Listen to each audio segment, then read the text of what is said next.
Yeah. And I would have to sue you. Oh my gosh. I know, right? Did you say I would have to sue you? Is that what you just said? Catch me. I would have to. Yes. And I muted it and you didn't catch me, V. Thank you. Oh, you're more than welcome. I appreciate it. Thank you. You are more than welcome. There you I have told you I'm getting suck and tuck time and you're not gonna catch me slipping. I'm telling you. Never. Ever. Oh. I'm not gonna say never, but I'm saying Never I'm not say never or always. There for you to let it happen because you will. Hi everybody. You know what? Hey everybody. Hey. What's up, everyone? Oh, welcome back. There we go. Oh my gosh. Hi guys. Everybody had a good last week. Right. Happy Turkey Day. Yes. Yes, it was. It was Turkey Day, dressing day, stuffing day for some people. You know, some people say dressing, some people have to say stuffing. Chitlin day. I don't know if anybody had turkeys out there, but I did not because those are nasty. Okay, but, I'm glad you brought that up. They were making the rounds. They were making the rounds on Facebook. Everybody's like talking about chitlins. And I was like, so who's eating them? Everybody with hot sauce. It's like, no. Okay. People know. Well, everything does taste better with hot sauce. Okay. Everything. Even macaroni. My macaroni with hot sauce. All the There's time. A hot bowl of pig guts. Call it what it is. With hot Can I call it a steaming hot bowl? Yes, a steaming hot nasty bowl of pig butt with hot sauce. And that's how we're starting our show this week, ladies and gentlemen. That is how we're starting the show. We're glad you could join us. Oh my God! Welcome to the Slanted Brow. The Slanted Brow, in which you should be slanting your brow right now. We do not disappoint. We live up to our name. We do. Oh my God, it's crazy. We do. All right. So tonight, before we get into our special guest tonight, we have a yoga instructor who's going to be doing a guided meditation. Yeah. So I'm really excited about that. I am too. That's going to be coming on a little bit later on. She goes by the name of Deb Bagley. So be on the lookout. Stay tuned for that. And also, if you are feeling stressed, or if you know somebody who's feeling stressed, share this with them like right now. Like, go ahead and send them let them know. Share and be like, hey, take a moment out of your stressful day, the stressful 2020, and let's recenter ourselves, right? Shall we? I'm so mad at you. Really, you gonna do the yoga fingers? Yes. Because pull it in, like center yourself. Get your chakras together. You know? Oh, shut up! What? I said get your chakras together. You know, like you gotta. You do that. I'm following you. What's the chakra? The chakras are the energies in the center of your being, and it's the color of the rainbow, starting up at the top, the crown of your head, red, then it goes into orange, yellow, and then it goes into green, then blue, and these other places, other colors. He could be absolutely BSing me right now because I honestly don't know. He is. I honestly don't know. He's remembering something he saw on Google or a post, and he's saying it back to you in real time, or he has Google up. Oh, yeah. I've never heard this man mention chakras before in my life. But they're very, very real. Good job, V. I believe you. And your energies, all that stuff is like all part of our being. We are our energy. Like what's my energy? We'll ask Deb later. She is. Yes, we will. She's our resident professional on this. Yeah, we'll leave it there because my energy was saying something else right now. Purple. That's your aura. That is. Royalty. There you go. There you go. Gosh. All right. Well, let's not waste any time because I'm pretty sure this later part of the show is going to be really, really exciting and nice. So let's just jump right into what's been good. What's been good? Ladies first. Ladies first. Wait, Chris, you're not feeling feminine this week. Remember last week? Well, last week I was exploring my feminine side. I was gonna wait. It didn't. It didn't. I don't know. It didn't jive with me. I guess it's just. You know what? I mean, not that there's anything wrong with it. It's just not for me.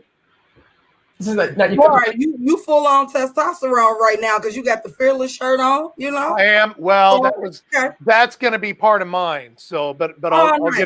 I'll get into that later. Okay. All right. Ladies first. Okay. So what's good with me? I have to just say, like, I'm good, and not even in like a braggadocious way, but I'm good. This has been a really, really great week for me. I have just been really intentional about creating my atmosphere and just being a conduit of peace and focusing on life and, you know, those things that are life-giving. So it's been really good for me. I really don't have any complaints, and I'm grateful for that. Not to say that there hasn't been great things happening around me, but it's like, if greatness isn't happening in you first, do you really experience the greatness without? So I'm celebrating that this week, just being and feeling good on the inside. Awesome. Nice. That is awesome. All right. And Chris, thank you. Well, I don't know if anyone has noticed my shirt, but you know what? I'm going to stand up because I just bought this new shirt. There you go. Actually, here, let me stand up so you can see the name right there. Hey, Shakina, could you tell everybody where I possibly got this awesome Fearless t-shirt? Where'd I get it? Absolutely, I'd be happy to. My 13-year-old son's apparel line, his first t-shirt, which is Fearless. He came up with the idea himself. We got together, and God blessed us to come up with that creation. And I'm excited. I'm proud of him. And Chris was actually his first customer. So thank you so much. More than happy to wear it. And here is something else that I am happy about. Hey, we go back to the white. Thank you. So here I am in my new studio that I have set up today. Thank you, Joshua. #Fearless. Yes. So I've got all my stuff. Well, I have things. I just have things here. Just some stuff that I cluttered around. Again, I've said this on the show. I said this backstage earlier. You know, when people say, I just don't have enough space to make a studio. Really? Because what you see is it. This is it. That's it. That's absolutely it. You can't even see the clutter that's actually just, right there. But you can't see it. It doesn't matter. That's real TV. Doesn't matter. Doesn't matter. Fake news here. Right. Have you ever like you watch the news, like you watch WCPO or something like that, and then you actually get a chance to go into the studio, and the studio, you notice, is about as large as a sofa, and that's it. And you're like, life is a lie. Right. Wow. So this place is not any bigger than a bathroom. Okay. All right. Yep. All right. Okay. Thank you, Joshua. Thank you. You know, you can look around it. It's not as if I worked that hard on it, but I will say this. It's a little too cold to be sitting on my back porch nowadays. So I had to do something. Right. You accomplished it. Tell us about what's behind you, like the specifics of the poster and the what's that, a newspaper clipping you have there? Oh, yeah. So this, see, I got to watch myself here. See, now I feel like I'm doing the weather. This over here is a newspaper clipping. That's actually me eating fire back there. Oh. Yeah. See the glow? There's a glow, like right here. This is awkward. Right there. And it's going into my mouth. Like right there. Here are some, oops, wrong way, books and things that I have up here. And then right here, this is, Bernard, you know what this is. It is a film that I did for Winter Film. I know you did a Winter Film one as well. Had a poster done of it. So I'm actually, having that done inspired me. I think I'm going to do that with all the little short films, because there are little posters that people make. Yeah. So why not make a nice canvas thing out of it? So Yeah. You should. Oh, that thing right there. So I found that like years ago. You can't see it that well. It's a bag, and it's an empty bag of salt, but the brand of salt is Gordy. It's Gordy brand salt. And I thought, that's funny. So Josh is funny. Oh. Yes. Fire eating the fearless weatherman. Yep. Fire eating fearless weatherman. And oh my God. Brown. Good job. Oh. Your turn, V. Yeah. Well, gosh, for me, I'm making progress. I am on a diet. I'm not gonna tell you what type of diet I'm on, but I am on a diet, and I'm making progress. Do you think you need to be on a diet? I'm a little offended. Hold on. What? You're on a diet for what? I am on a diet, folks. For what? Believe it or not, I am on a diet. For what? Of food? Yeah, I'm on a food diet. Wait a minute. No, diet and a food plan are two different things. Are you on a food plan or are you on a diet? I am on a diet. No, I don't believe you. Lies in the show. I don't believe you. No. I believe you. Ladies and gentlemen, if you've never actually stood in front of Bernard in person, then you wouldn't know this. But there's actually no need for what he's saying he's doing. I think I'm on a weight gaining diet. I am on a weight gaining diet, and I'm making progress. So I'm really happy about that. So you're on a weight gain diet. Yes. Oh, well, Yes. just come over to the house. I mean, I mean, if you need some weight, I got something you can have. You can't have all. I mean, I was gonna say we've got that diet down pat at my place. Well, hey, we know what we're doing. Come through. Yeah. And do a little bit of pigging out, but eat some pig guts. That'll pack it on. You see this face right now? I tried pig guts one time, and I was like, I had to have been like maybe 17 years old. Like, why did you smell like a toilet? I don't know. I wasn't in my right mind when I did it. I'll just say that. And I had it with hot sauce too, because some people be like, you gotta put a lot of hot sauce on it. Nah, I'm good. I would never do that again. Ever. I would eat it, but it would have to be made by somebody who seriously knows what they're doing. No, I don't want to eat it from somebody who says, I've never made this before. Sure, it can't be that hard. No. You eat that at home. I'm not eating that. No. So is there anything that you would eat that if a person said, this is my first time cooking it, would you try it? Are you talking to me? Yeah. No. They're gonna practice on me? No. Not even like rice. It's like my first time cooking rice. And something simple like that. Yeah. No, I mean, you can mess up rice. You can mess up rice. Too much meat. Toast. No. Hey, Diana, how are you doing? Hi, Diana. Hey. No, you eat it first. If you survive, then I might taste it. Oh, there you go. Yeah. Make them eat it first. Yep. I will not. And then I'll have some. Yep. Yeah. Yeah. Cool. Now you're trying to get me to eat people's food for the first time and COVID vaccine. Like, can I just live, please? Right. Please. Now, I will say this. I turned down a dish. This person tried to cook fried chicken instead of using like regular like crust and flour and crumbs. They wanted to use Wheaties, corn chips. And I said, no, that's the thing. That's the thing. You can do that. Yeah. You can do that. No. You can do that. I won't try it. Me was like, no. There's somebody did. I went to a fish fry one time and they were doing fish like that. They took it was mashed up crackers and cornflakes, and that was the. Oh yeah, that was the coating after the egg wash. That now that's a little too different. You're not gonna put crackers on my fish now. No. Yeah, we're not gonna do that one. But I have it's oven baked or twice baked chicken. I did it before when I used to eat meat. That's not. Yeah, V had no faith in whoever was cooking it, so I hope you're not still like close to that person because they might be offended and your phone gonna ring after that. No, they're not. Yeah. They're not watching. They're not watching.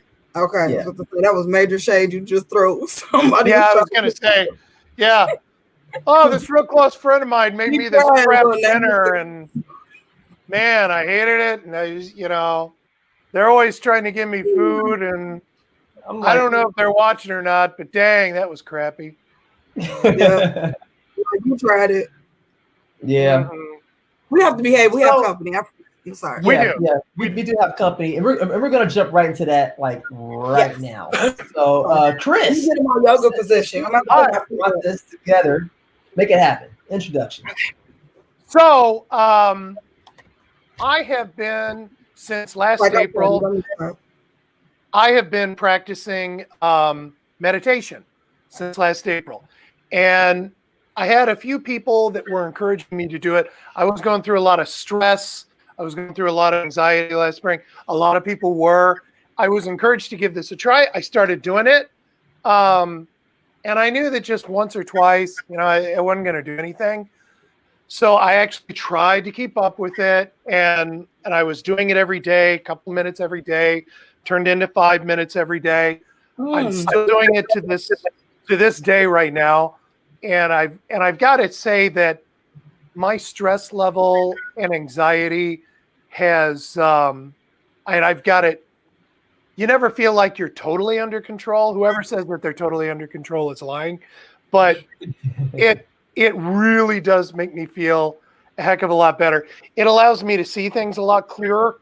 And another benefit that I realized late in this last summer is your creativeness really blossoms a little bit more because you've gotten rid of a lot of crud that's just sitting in your head that you really don't need to have there anymore.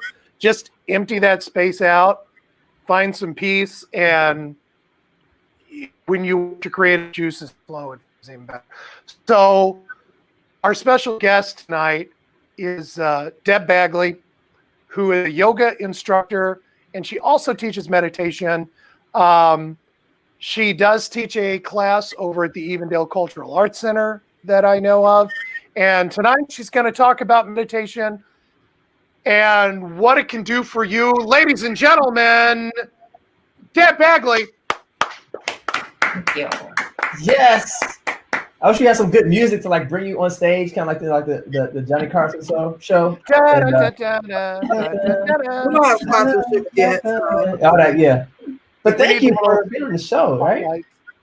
Thank you. It's good to be here. I kept thinking about what Shakina would say about when she would go on. She wanted to be in her best position, her best, everything posture together. I'm giving it my best. Okay, I better straighten up myself. There we go. So tell us a little bit about yourself, Deb. Yeah. Oh, I'm sorry. Okay. I've been teaching yoga for a long time, probably. I've been teaching yoga for 8 years, but I've been doing yoga myself for about 18 years.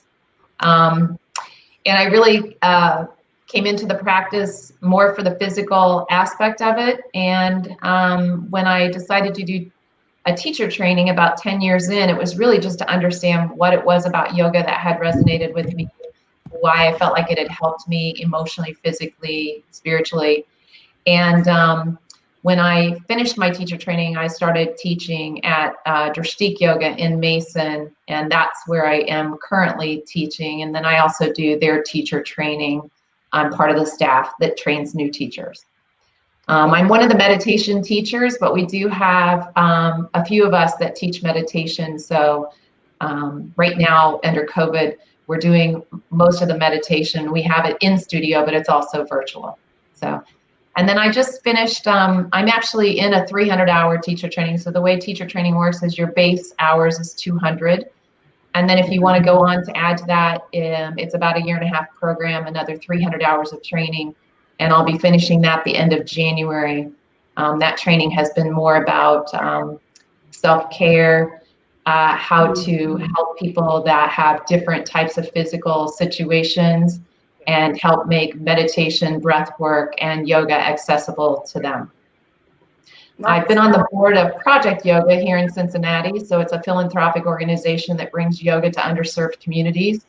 We are in several schools. I taught for quite some time at the Bethany House Women's Shelter, yoga to the women there. And I think that for me, I feel like I've seen yoga touch lots of different people in ways that have been really healthy and beneficial. So just happy to be here to share it with you. Awesome. Nice. We're glad you're here. Could you explain a little bit just to get us started out? You heard what I was saying about meditation and how it's helped me before you came on. Could you just in a nutshell explain to everybody kind of what it is and how it can help you? Yeah, meditation is really just a process that will lead you into a relaxed state of awareness.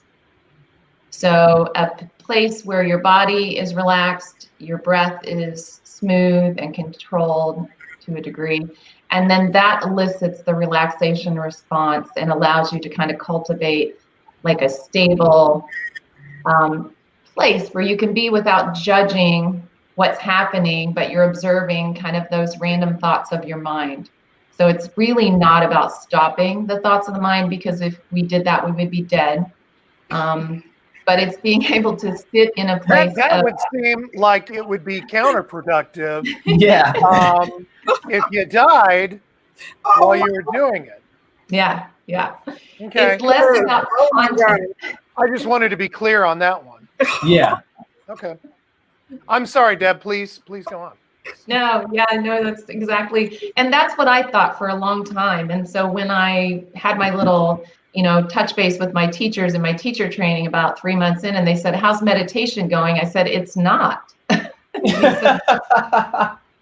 They were like, "Why not?" And I said, "Because I'm just watching my phone, wondering when it's going to be over.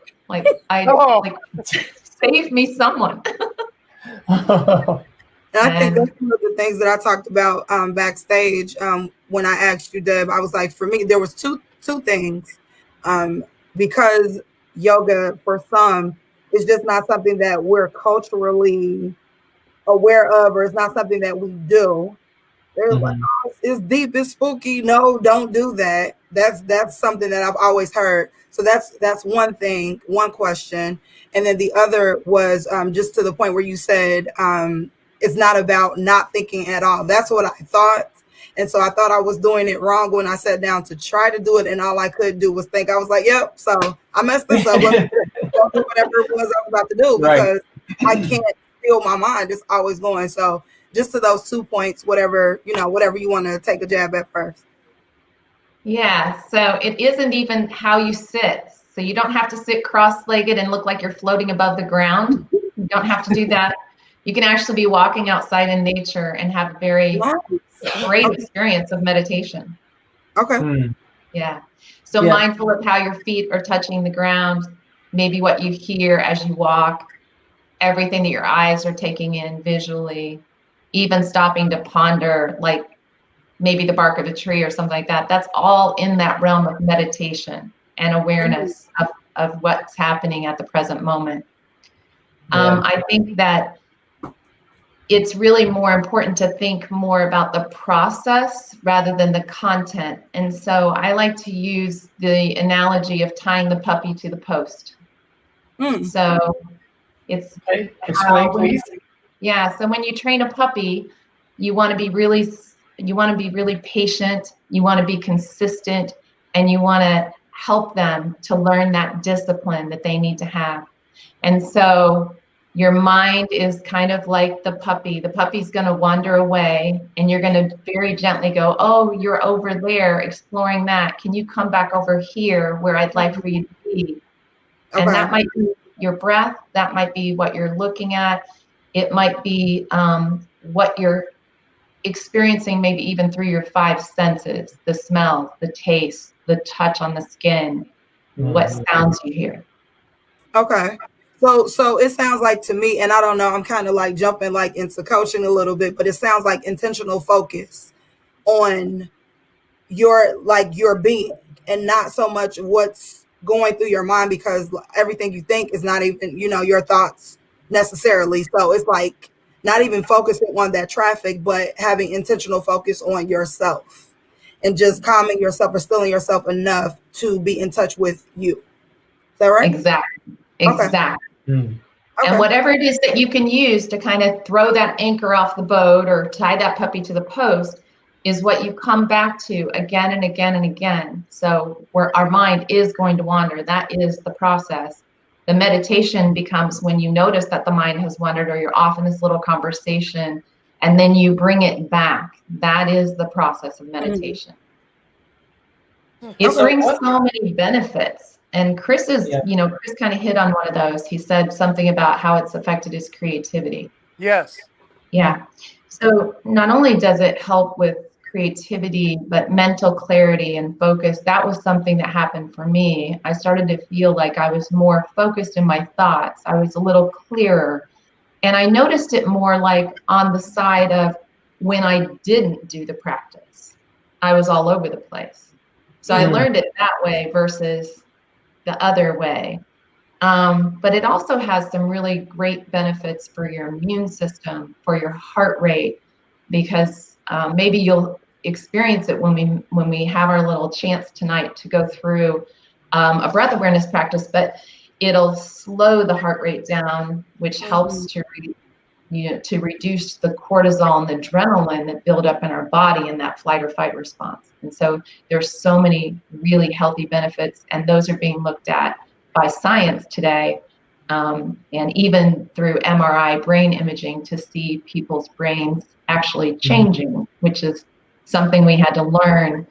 Scientists thought for a long time that our brain was pretty much developed by the time we were done with adolescence. But now we know the brain is actually very plastic, and that we can change the brain through different practices. Yeah. Right. Yeah. So so Deb, what are some of the other myths about yoga that you can dispel now? Some people have, misconceptions. Some people think, like how you mentioned before, like the whole floating thing, like reaching that place of nirvana. You're just like, I'm one with the universe. Can you talk to us a little bit about that? Yeah, I think that, because I think it gets tied to being something that's religious or spiritual. And I think that that's a misconception that a lot of people have. Really, meditation, the idea of contemplation came well before religion was established. But yet every religious tradition has some aspect of meditation, whether that's prayer or whether that's vigils, things like that. Most religions do have an aspect of meditation. It just shows up in different ways.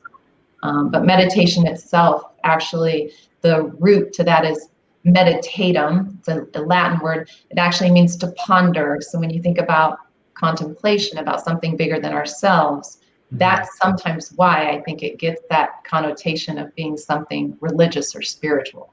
Right. So with you saying that, does that, without you having to reveal your faith, does yoga, does that help out with your faith when it comes to either prayer or meditation on a spiritual level? Is there any difference? If so, can you tell us about that? Yeah, I think for myself, I've never actually had anything within yoga that's caused me to question my own faith. But I think that it's been very complementary for me to understand what it is to talk and ask and petition, and what it is for me to just sit and listen and help stay in a focused state of awareness of everything that's happening at the present moment. And that's a really hard thing from our mind, because we're always jumping to the future, our anxieties, our concerns, our worries, or we're in the past and we're looking back and having regrets or wanting things to be what they were before. Those attachments bring actually suffering that take us out of the present moment. And so I think that for myself, it helped me through a really difficult, stressful time in my life. And it truly helped me stay less reactionary in situations that I had never experienced that type of response before. That's really good. That's so good. Really, meditation is just, you're just kind of training your mind to just refocus itself and to just pause for a minute, realign yourself, be aware of the present, and that helps you move forward. If I can embrace it. It's interesting to even think about how the mind tells you that you want to fidget when you're trying to sit. Like that you have something that needs your attention. And you can actually go, does that really need my attention? What is it that's telling me I need to move or take care of that? Yeah. So you're focusing because we all fidget on the podcast. We do. So yeah, we all need to get this. Yeah, we do. Most you're of all us. normal. Isn't that wonderful? I am normal. Deb said it. I'm normal. Yeah. I need that to be somewhere. Yeah. We need to get that on a soundbite for you. Yeah. Right. So that we can always play it. So now, what are some of the what are like in refocusing yourself, kind of recentering yourself, taking out that pause, how does that help de-stress anxiety and depression? So how can that help with those things? Well, I think in one aspect, you see yourself move through states of emotion when you're in meditation, and you're not necessarily, like I said, having to react to everything. And so you realize how quickly states of feeling can come and go. Oftentimes we don't take that pause, and our first inclination is to make it about the other person and react to a situation. And so I think meditation helps you develop more strength in the pause, more compassion for other people. There's actually a meditation called Tunglen or meta meditation, and they've done MRIs and they've seen that the left frontal lobe actually is larger, grows larger, and that's the area of the brain that has to do with compassion and joy and happiness. So it's really pretty interesting, and it really doesn't take a long length of time to start to experience benefits, which I think is really promising, even though they can see the extended benefit for someone that has been meditating for a long period of time. That's another question I had. If somebody is willing to get into this, like how much time, like a day or in a week, should they try to practice it before they start doing? They should probably go to a cave and just stay there. Okay. All right. Go to a cave and stay there? I mean, we can find one. I don't know if there are any caves to rent. I only said that because there's so many things about the meditators that would go off, and that's all they did. They just meditated to understand more the mysteries of life. But for all of us, even 2 minutes a day is beneficial. 2 minutes. 2 minutes. But certainly, if you can set aside 15, I think it's great, because if you set aside 15, you've got some time to prepare yourself, right? You've got some time to meditate, and then you've got some time to just kind of re-enter life and kind of come back into it. So it would be great to say, I'm going to set aside 15 minutes and then see how that happens for you. Okay. For myself, when I was in teacher training and I was having so much trouble, my teachers just said, set an alarm on your phone so you don't have to keep looking at the phone, and maybe just try 2 minutes. And so that's what I did. I started out 2 minutes. And then I was realizing 2 minutes. Yeah. I was like, 2 minutes is fast.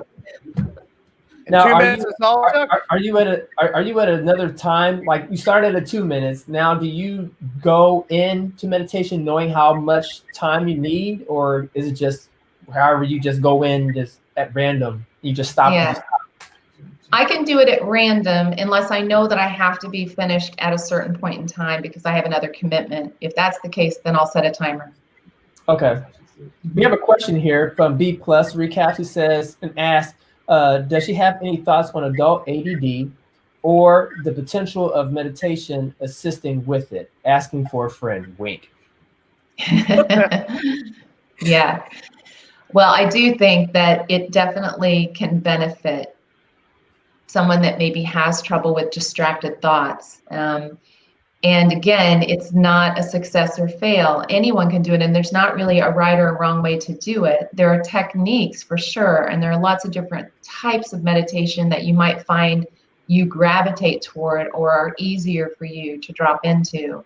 You might like visual imagery, you might like repetitive, types of things, or you might just like a breath-centered type of meditation process. But I think given time, it definitely helps, and there's a lot of science out there showing the proof that it does help people that have anxiety, depression, or trouble with focus. Yeah. I just want to pop up this on the screen real quick. Joshua, he says, I have struggled with depression for most of my life, and even more so after the passing of my wife just a month ago. What you are sharing is so beneficial and helpful, and continue providing evidence that I have found something that has potential to relieve so much anxiety and sort of reset and rebalance my emotional state. Thank you. Wow. Awesome. That's powerful. That's great. That's great. So how long are we going to meditate tonight? Let's try to meditate for somewhere around 6 to 8 minutes. Are you guys okay with that? Okay. Yeah, I'm excited. Okay. All right. Okay. Let's do it. Well, I said there's not a lot of parameters around this, but if you're in a chair. Before we start, can we encourage everybody just real quick, everybody that's watching, could you do it with us? Yes, everybody who's watching, just give it a try. Give it a try with us. Yep. All right? Okay. We promise nothing spooky is going to happen. There's no spirits that's going to come out of the ceiling. I am not in your house. I am in mine. Yes. So you don't have to worry about it. Yep. You're good. You're good. Yeah. All right. So the most important thing is that you'd be comfortable. And so if you're in a chair, it might be good for you to sit back into the chair so that you can have your back against something of support. Your feet can be on the ground so that you can feel the ground underneath your feet. And then just to begin, I would want you to have some idea of the crown of your head or the top of your head kind of over the tailbone. So you're not rigid and you're not necessarily in a position where you're uncomfortable, but you have some aspect of a length to the back of the spine. And the only reason why I say that is because the spine is the energy channel of the body. And so we just kind of want that spine to feel supported. So as you come to this place, just to be comfortable, making any adjustments that you might need to make. And you don't have to close your eyes, but you can. If anxiety is an issue for you, you don't have to close your eyes. You can just soften the eyes, and you can allow your gaze to come down toward your nose if you have your eyes open. But if you're okay with your eyes closed, then you can close the eyes and soften the corners of the eyes and start to relax the muscles of your face, maybe even allowing the jaw to feel relaxed. And I want you to just kind of begin by taking some long, smooth breaths. And so you'll allow your belly to be soft. And you'll start to just breathe in through the nose. If your nose is open and you can breathe in through your nose, you'll breathe in through your nose and breathe out through your nose. And as you're here breathing in and out through your nose, you're just observing the quality of your breath, how smooth it is, whether or not it has jagged edges or not.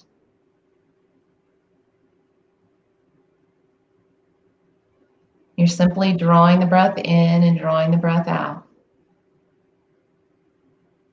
Starting to be curious and aware of the rhythm of your breath and how it feels in the space of your body.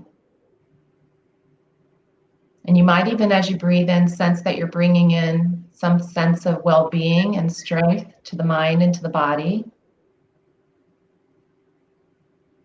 And then when you exhale, you can sense that your body and your mind are releasing or allowing this process to take place. And breathing in a sense of healing, strengthening, maybe regeneration.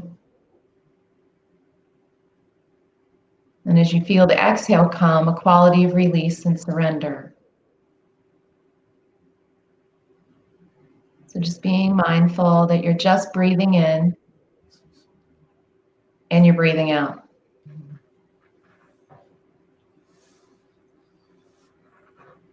And now you can let that practice of breathing in and breathing out go and just allow your breath to adjust to its simple flow. So no effort on your part, the body's just breathing itself. Your body has its own unique rhythm, its own unique pace. And so for this practice, the breath will be your singular object of focus. It'll be the puppy that you're tying to the post. And we're going to bring our attention to the space in and around the belly. Simply noticing how the belly rises as you breathe in and how the belly falls in toward the spine when you exhale. And just observing the movement in your body as the breath comes in and as the breath leaves.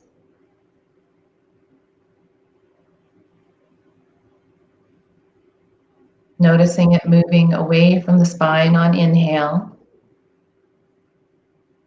and toward the spine on exhale.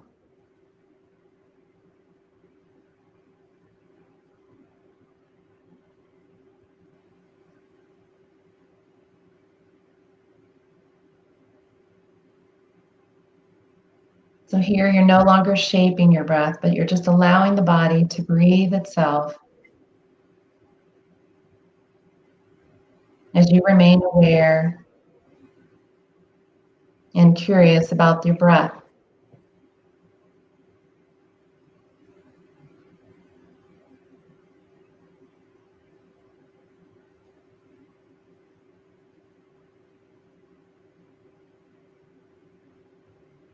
One inhale comes and goes. Exhale comes and goes. And if your mind wanders, just bring it back to the movement of your breath. So your post is the movement of the breath in the space of your belly. The puppy is your mind.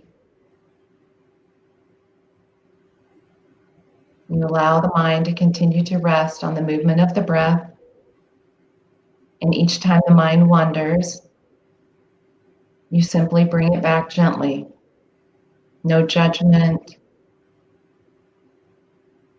No need to get involved in the conversation. Just a tuning within.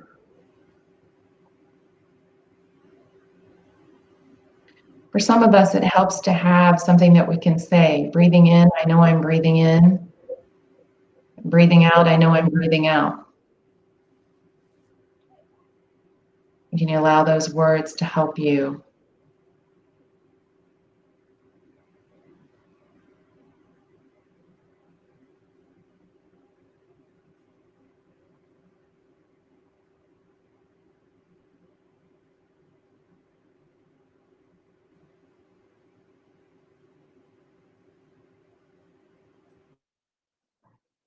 And each time the attention moves away from the breath,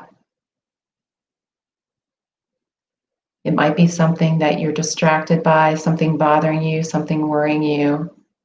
You just notice the thought, acknowledging it, and then you release it and just bring your attention back to the belly and to the breath.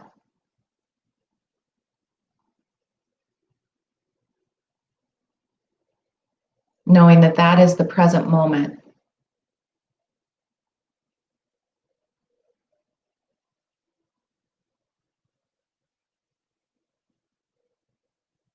When you bring your awareness to the breath in this way, you're connecting the mind in the body, in the present moment.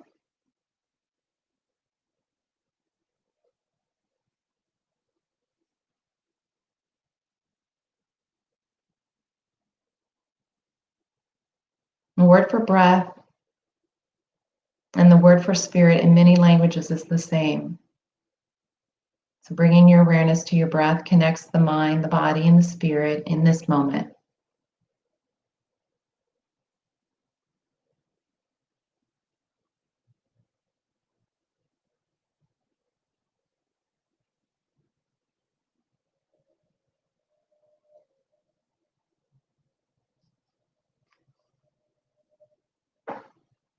As the mind becomes more quiet, you'll begin to notice the breath slowing down and becoming a little more subtle.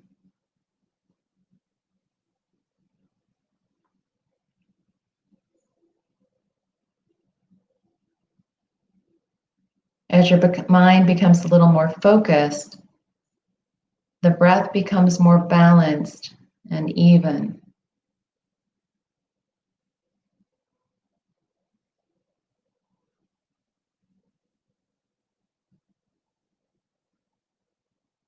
You may start to notice that the breath has 4 parts. It has an inhale, has a pause at the top of the inhale,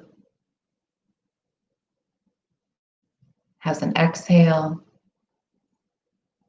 and a pause at the end of the exhale.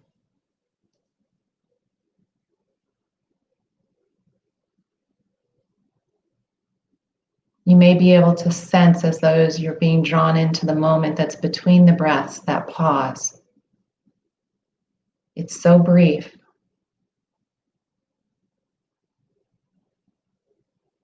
But you may find yourself lingering in that pause.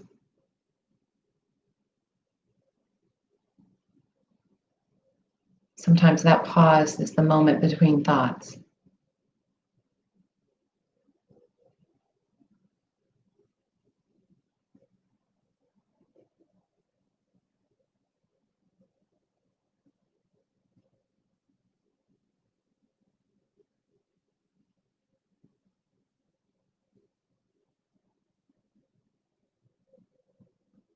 In time, you might observe that even as the breath moves, your mind will stay still. You'll sit in the pause, that silent, unchanging space.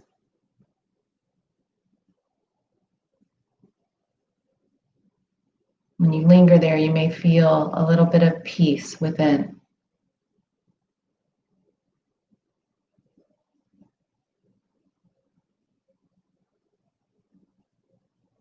Always being gentle and patient.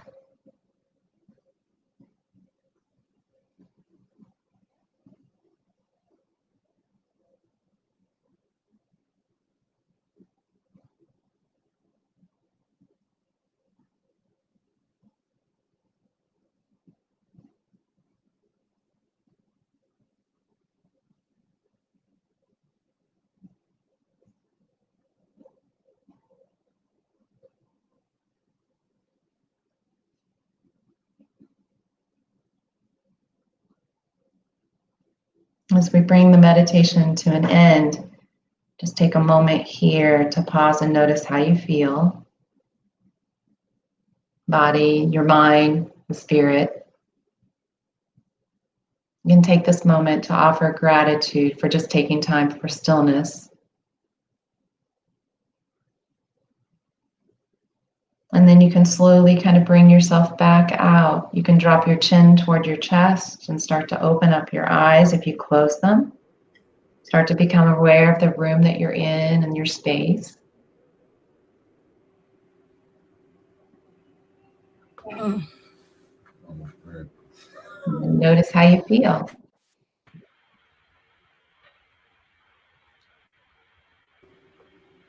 Oh my gosh.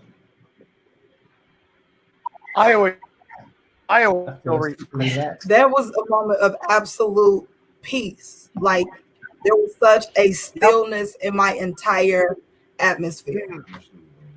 Oh my goodness. I'm glad it was a good experience. It may not be tomorrow. Oh my God. Yeah, this is something that I definitely have to implement daily, as a moment just to kind of reset, like a hard reboot, like unplug from everything. Like even like how you said, like 2 minutes is all it takes to make it happen. Like, go to the bathroom or go to the car or do whatever it takes to be able to find that place of solitude like that. I do it. I do it every morning. Thank you so much. Like my routine is I'll get up, breakfast, coffee, watching the news, and then 10 minutes of meditation. And then I will head out the door to work. But for me, it like helps me clear out my head before I even start my day. So, and it's perfect for me. I mean, that's just that morning reboot. It's like turn the computer off and then turn it right back on before I leave and just clear everything out. Yeah. That great. was a great. slice of awesome. I'm glad it was a good experience. It really does just take 2 minutes to change the nervous system, and that has such long-reaching effects for your physical, mental, and emotional well-being. And we know from science that 2 minutes of just focused breath awareness can happen, can cause that to happen. So, yeah. That's good. That was amazing. So to our audience, are there any people out there that have any questions? I know Josh is over here. He's just typing away like, thank you. And Deb is a beautiful treasure. Thanks for doing this. So Josh is absolutely excited about it. Yeah. I'm excited about it.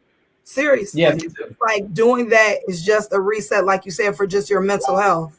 It's like, how have I not been doing this more often? Like how? Right.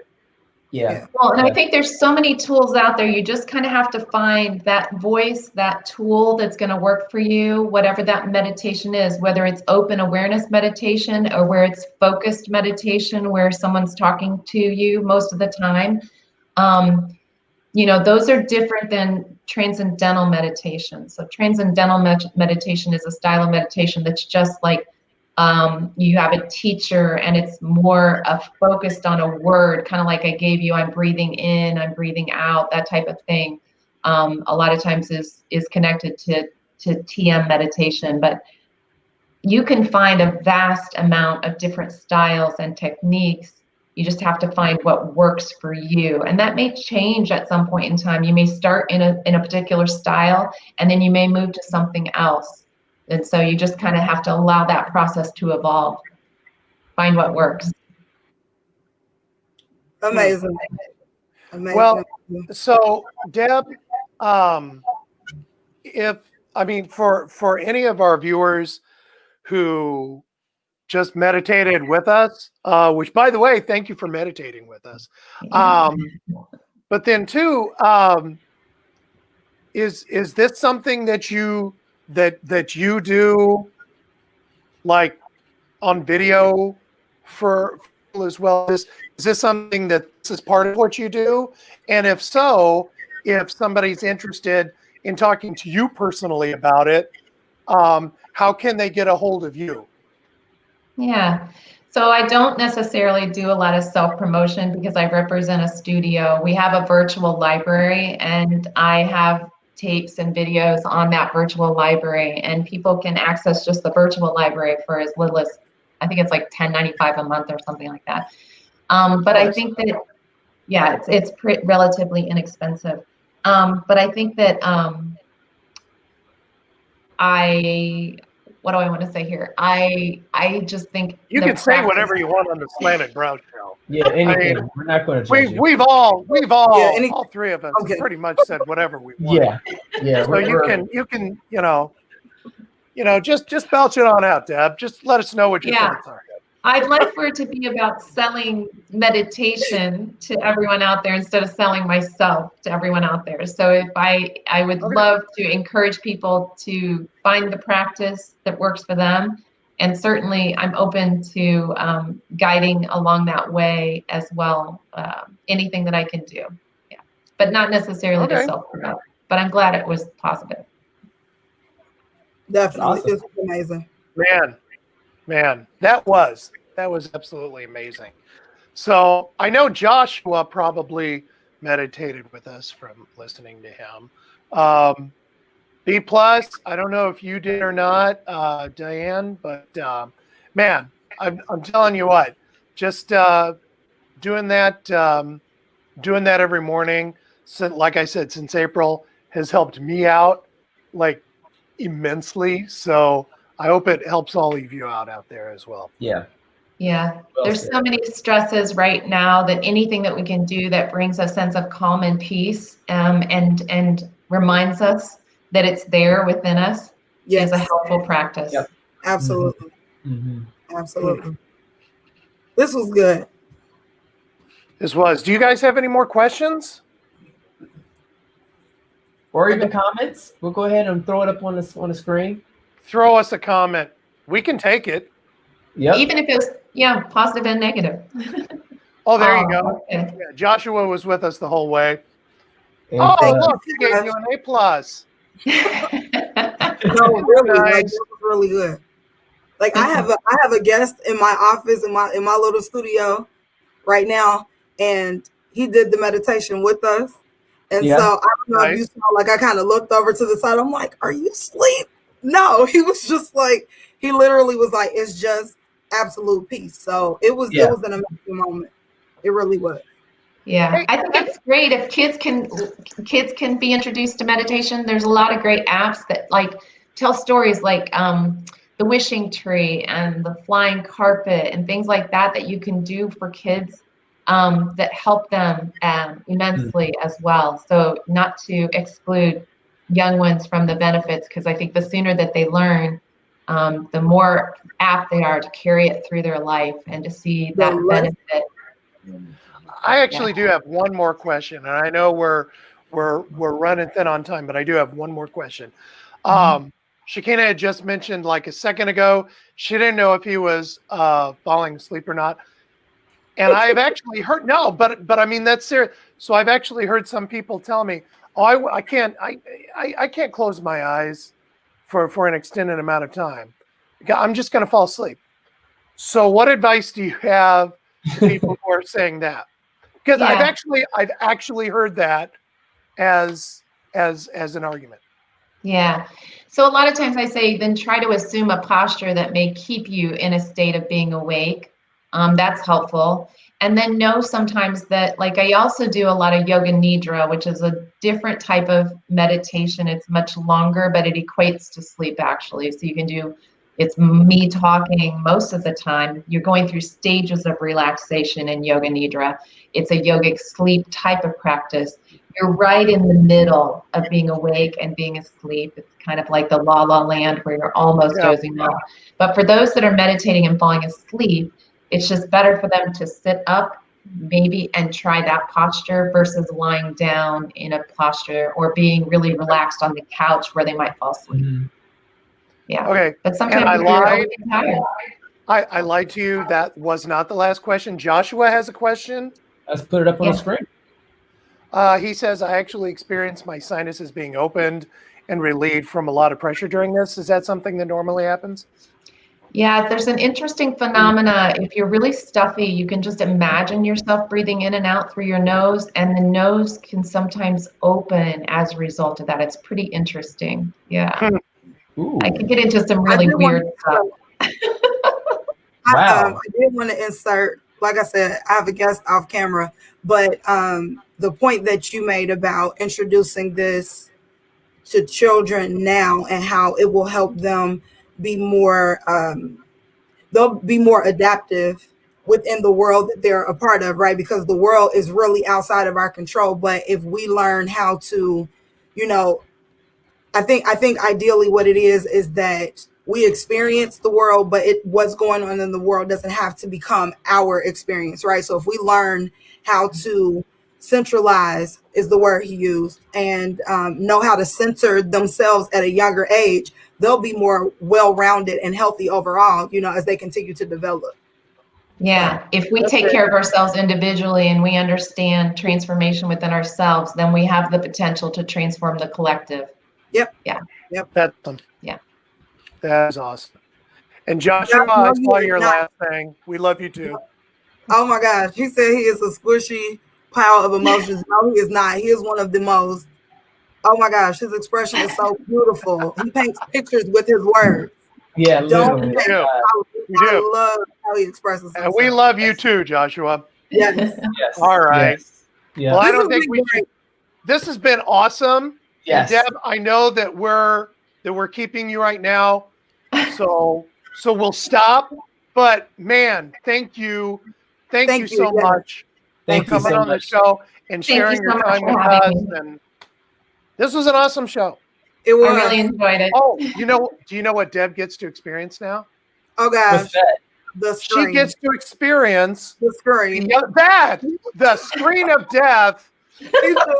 That's right. See, it's and he didn't actually shut it down.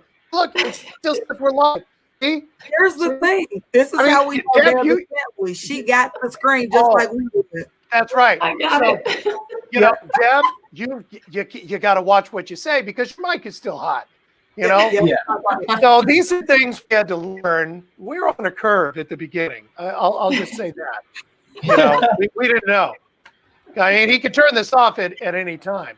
What was that one time that he actually played the Star Spangled Banner? Oh, he did. Oh, he did. Oh, it was like shutting down a station, is what it was.